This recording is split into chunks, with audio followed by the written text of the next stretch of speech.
Welcome to the Essential Self-Care Podcast, where we talk about all things self-care for those of us who are, let's face it, too busy for self-care. It's time to bring that same compassion that you offer to everyone else in your life to yourself as well. In this podcast, you'll hear real-life stories of how self-care transformed people's lives as they were going through life's storms. You'll learn practical, actionable tools to begin the self-care journey yourself as well. Because like I always say, small changes make a large impact. I'm your host, Dr. Sheetal Ajmani.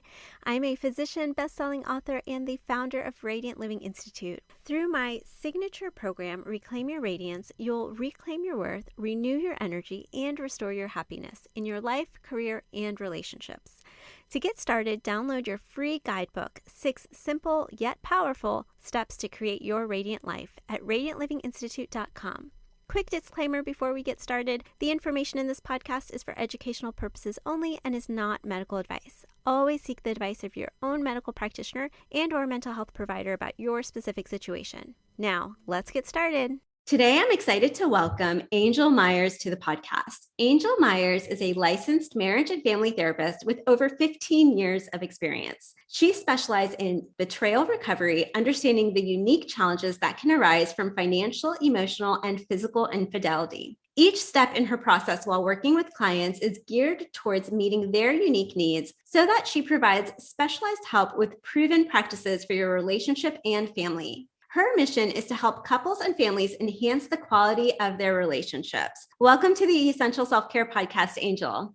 Thank you, Dr. Ajmani. I'm excited to be here and talk to your listeners today. Wonderful. Well, I'm excited to just dive right in. Relationships are such a big part of our lives. And so I'm excited to explore the role of relationships and self-care. So first, I would love to ask you, what role does practicing self-care have in maintaining healthy, nurturing relationships? There's an important role in practicing self-care. In relationships, you have the need and relationship to self-regulate and co-regulate in moments of distress. And so I don't know if it's helpful to maybe kind of back up a little bit and talk a little bit about what that looks like in terms of self-regulation and co-regulation and how that shows up in the area of self-care. Absolutely. I think that would be really helpful. Okay, so I like the World Health Organization definition of self-care, and that is it's the ability to intervene and maintain one's own physical and emotional health. And I'd like to add a spiritual aspect. And that's for some listeners. For some, that part may not resonate, but for others, that's an important component to caring for yourself. So physically, that might literally is physically your body.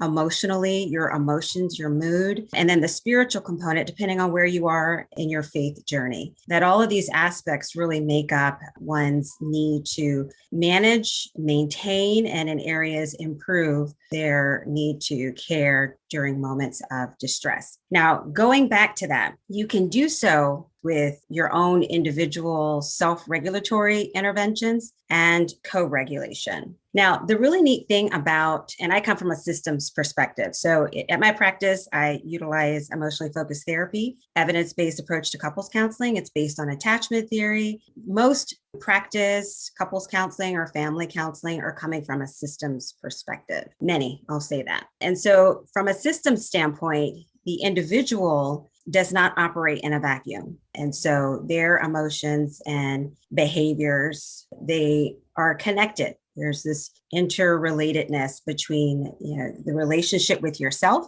and the relationship you have with others. In this case, we're talking about romantic relationships, but it could be other familiar relationships. It could be friendships, other types of relationships. And so being able to identify in those moments where there's a need to manage moments of distress in your own intrapsychic experience versus moments of distress because of the interpersonal relationship and experience and with your, in this case, again, romantic partner is important because it's going to help guide you as to what direction you're going to go in regulating. And again, whether that is a self-regulatory intervention or co-regulatory. So with self-regulation, the important thing is to have the self-awareness. So for instance, If you are upset, and I like to use emotions, a lot of times we use emotional language, but they may be absent of the actual emotion. So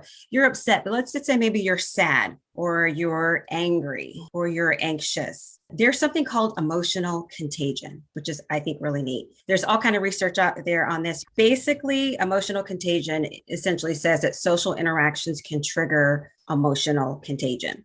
So if I'm sad, and I show up into the relationship where, because of my own individual things that are happening, my own anxiety, my own fears, that can affect, from a system standpoint, that can affect the broader relationship the dynamic, the relationship, in the case, romantic relationship with your partner. And the really interesting thing is emotional contagion is actually more contagious when it's negative. Wow. I mean, I'm just sitting here, just like absorbing everything that you're saying, just like a sponge. You've shared so many amazing nuggets so far in such a great framework. So I want to just take a moment to recap some of that. So I love how you gave us a definition of self-care that included different components. So the physical, the mental, the emotional, the spiritual.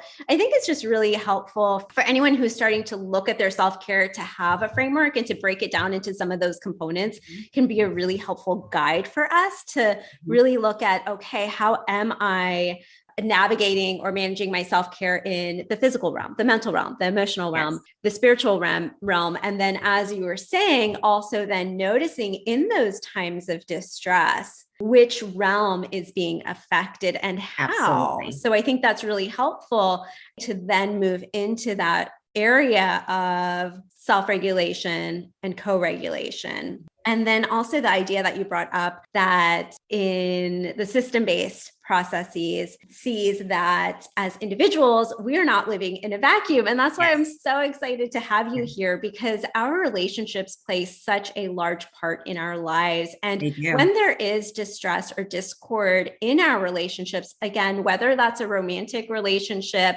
a relationship with a friend, a family member, in any of our relationships, honestly, that can really disrupt our own sense of well-being and self-care as well. So I really loved that point. And then this whole idea of the emotional contagion, that's really powerful as well. And I actually am not familiar with that phrase and that term. So like I said, I'm just absorbing this information that you're giving us too. So thank you. And please share more now about what you were going into about that those negative emotions actually more strongly influence that emotional so contagion. that is really interesting, but not surprising when you think of different disciplines or different domains. Like I'm thinking about marketing, for instance, and the ways in which different marketing strategies can really influence the target audience based on just really strong, intensely felt emotions. And that can be positive. We can have really strong, intensely felt positive emotions,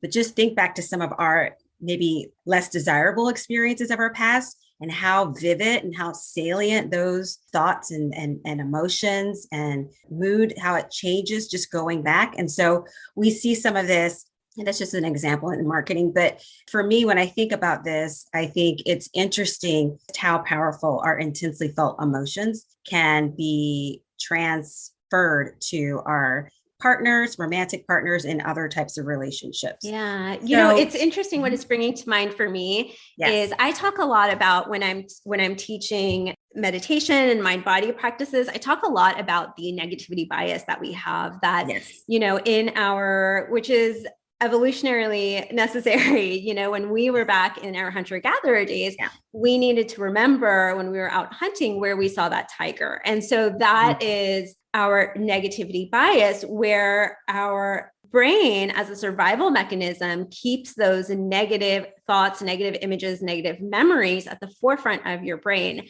to protect you as a survival mechanism. And so you have to actually intentionally cultivate those positive memories, positive emotions, positive feelings within you to counteract that. Because for most of us in our modern day and age, there isn't actually that tiger. Now, when I'm sharing that in terms of when I'm teaching meditation and mind body practices, I'm generally speaking, on a more individual level. So it's really interesting for me to also hear how this then affects those around us and our relationships around us, as you're starting to share as well. When you say that, I think about there's a chapter in my book where I talk about communication. And specifically, I have this guided imagery task where we're talking about exactly what you're referencing, that hyperarousal state that we find ourselves in when we are either experiencing or recalling distressful experiences. And it is talking to your loving partner while fighting the bear. And so in it, it's said in a very funny way, in an extreme way, just to highlight how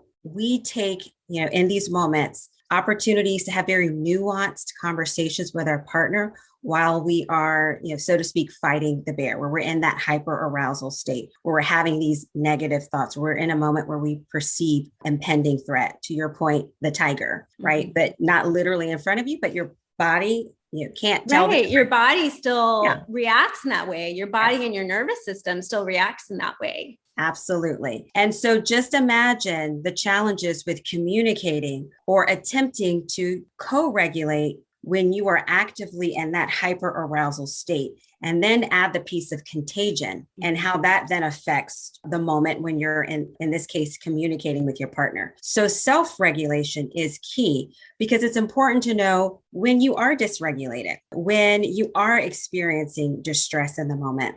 And it's important to know that so that you can identify what the needs are. Where is it coming from? What just got triggered?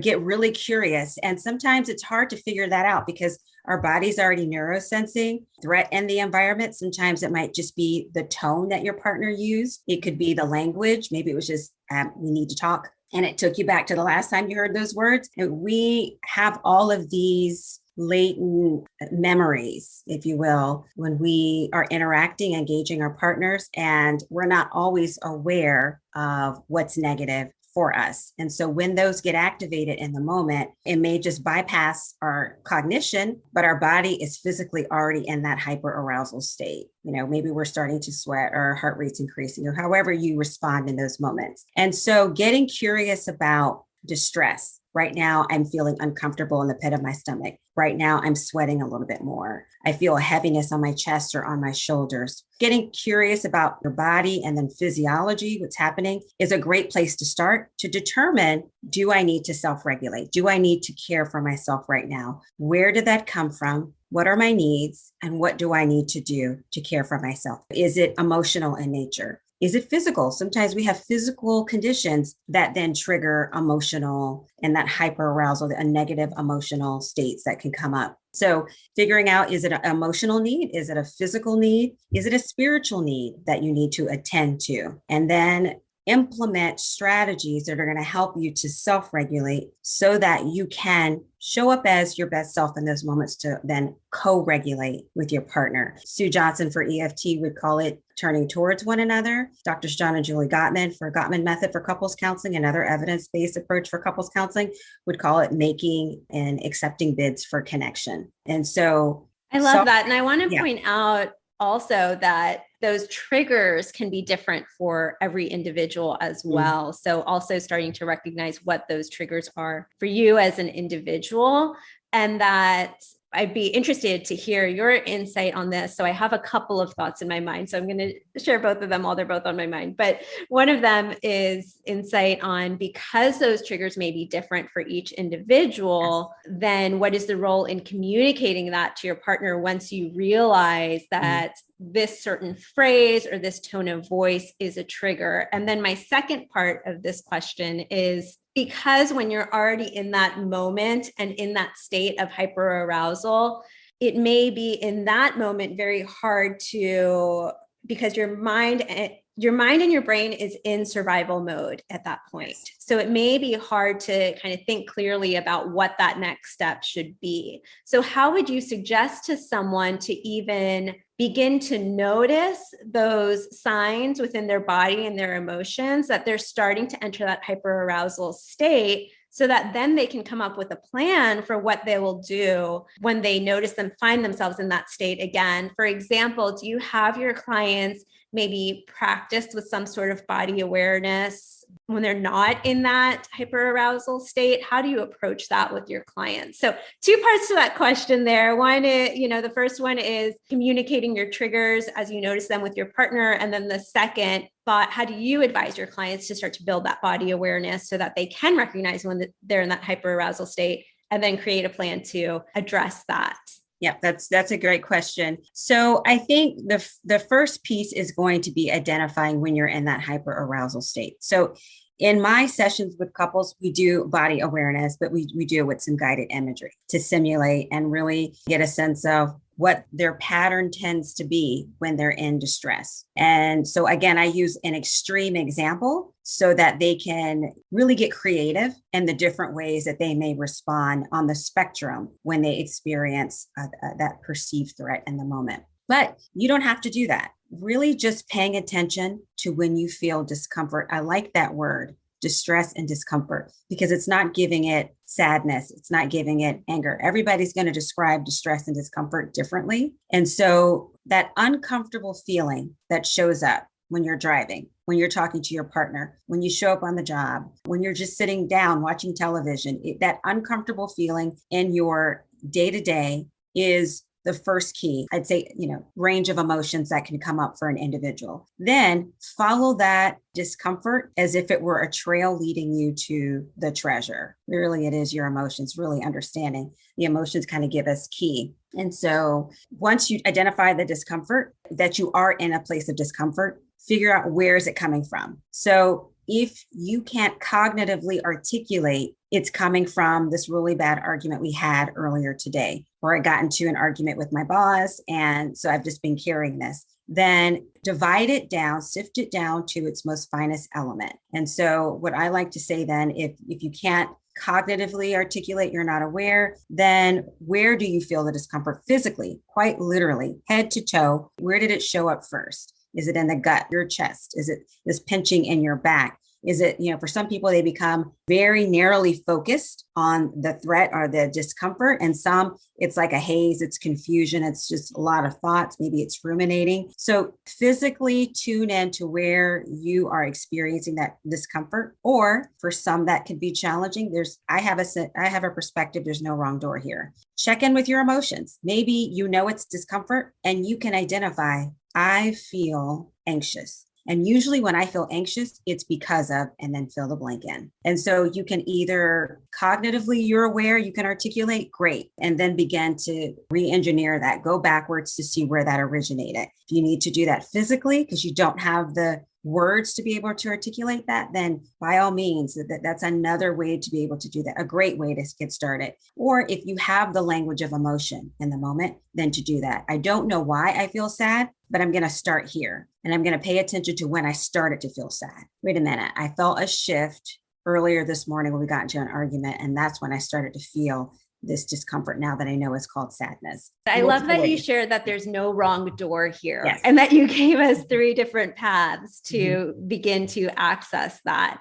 And it's really just raising your awareness and also tuning into which one of those signals resonates with you the most, that you're able to recognize and respond to initially, to then follow that path, but that there's really no wrong door. And here's 3 different entry points that you've presented us with.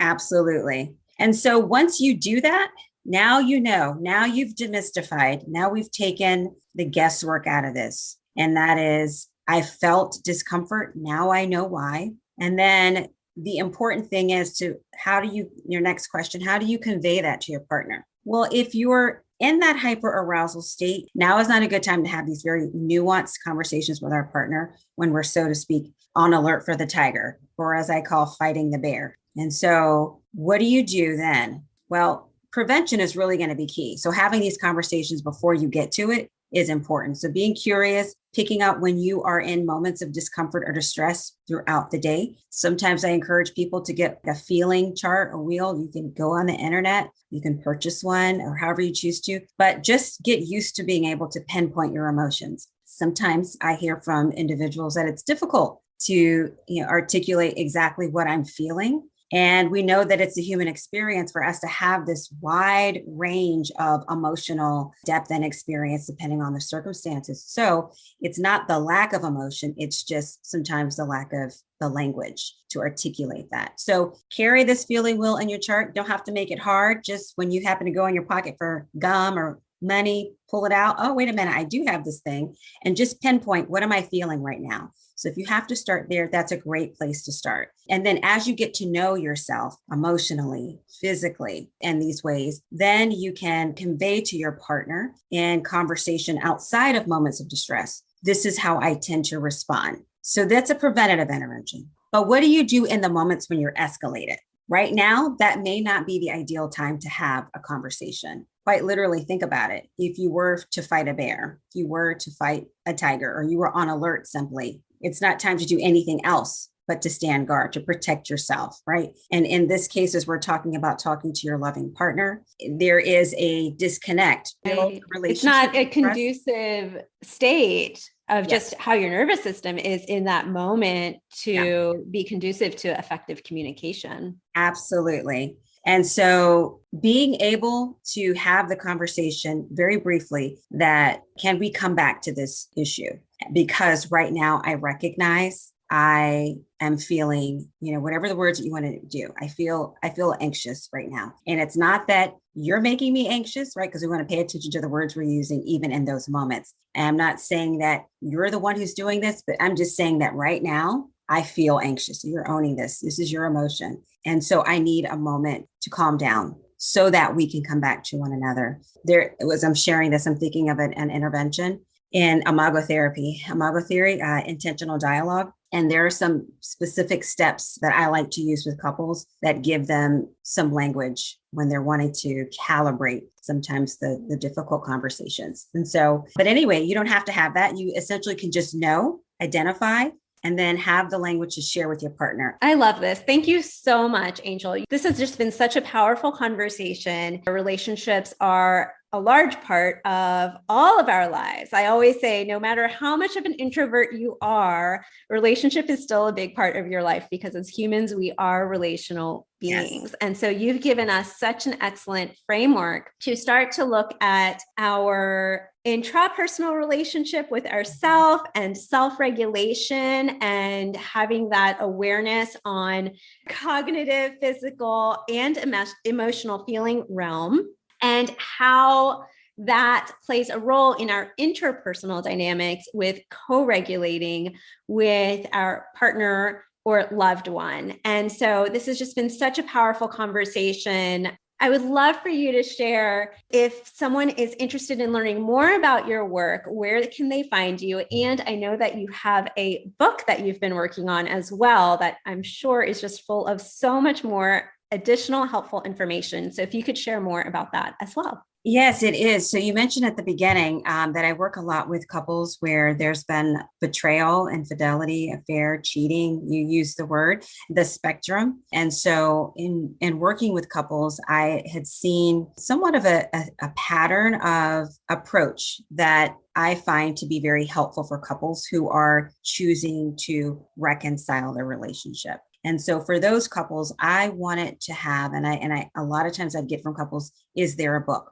Are there books out there? And there are books out there, but I find that there was some difficulty in recommending books that provide the way in which we approach the work of reconciling a relationship after the affair. And so I pull from a few different other modalities and am adding experience to what I have found to be helpful for couples who choose to reconcile after an affair, mend their relationship. And so I wrote the book, Every Day I Do, How to Rewrite Your Vows After an Affair. And so there are some very practical strategies. I give people a landscape, if you will, of this is where you are. If you're going to this new land and you're unfamiliar with what's in front of you. And so I wanted to give something like that to couples starting out. You're here. This is what's available. And if you choose to mend your relationship, these are the ways in which you may do so. That's due out in the summer. I've got a course coming out to pair with that as well, and a journal that's coming out with the book